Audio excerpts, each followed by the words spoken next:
Well, Mary, following this game, obviously it was the fight for outright first place inside of the NEC. Just what you can say coming off of this immediate reaction, looking back on the game against Sacred Heart.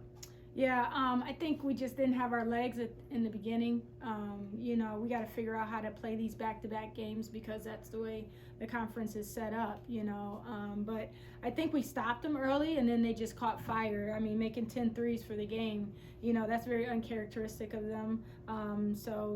It's like they threw it in the ocean. They couldn't miss it at some point. So, we just got to regroup. We still got a lot of games left to play, but, it was a good experience for our team to just understand that we have to become ready from the start.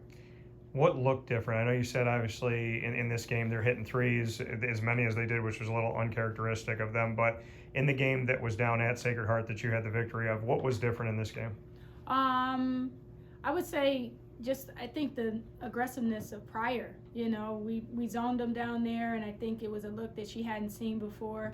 And so we were able to keep her out of the paint a little bit more. And now, she pushed the tempo, and we weren't even set up in our zone.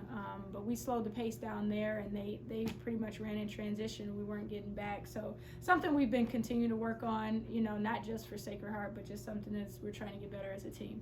Later part of the third quarter and definitely in the fourth quarter, your team offensively got going, had a push there, got it under 20. Just what you can say about that never die, that kind of bend but don't break mentality that this team's always had. Yeah, I mean, that's the best part about this team. I love this team because they're fight and they're resilient. They never give up. We just talk about fighting and finishing.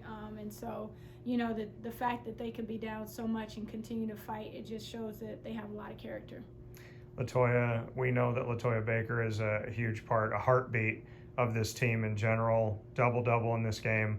Under 30 seconds to play, she goes down underneath the basket. Just what you can tell us about that and just what she obviously means to this team and how important she is on and off the court. Yeah, I mean, Toya's a tough kid. It doesn't matter if, minute one or minute, at the end, the last minute, she's a tough kid.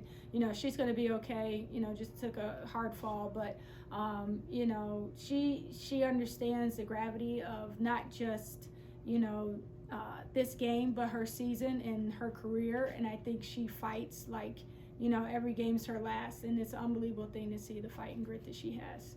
Your team is 7-2 in your first D1 season in the NEC. I know that this is a loss, but what do you take away? I know you said that the team never gives up and this is how they've always been, but what else as a head coach are you proud of despite the loss? Yeah, I mean, I think, we had expectations for ourselves. I think some teams overlooked us, but I think our sky's the limit for us. We got to just continue to take it game by game, fight.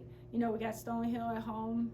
They're a familiar foe being in the NE10, and Trish is a great coach. So, we have to prepare just like we prepare for any game for a fight. Thank you, Mary. Yep.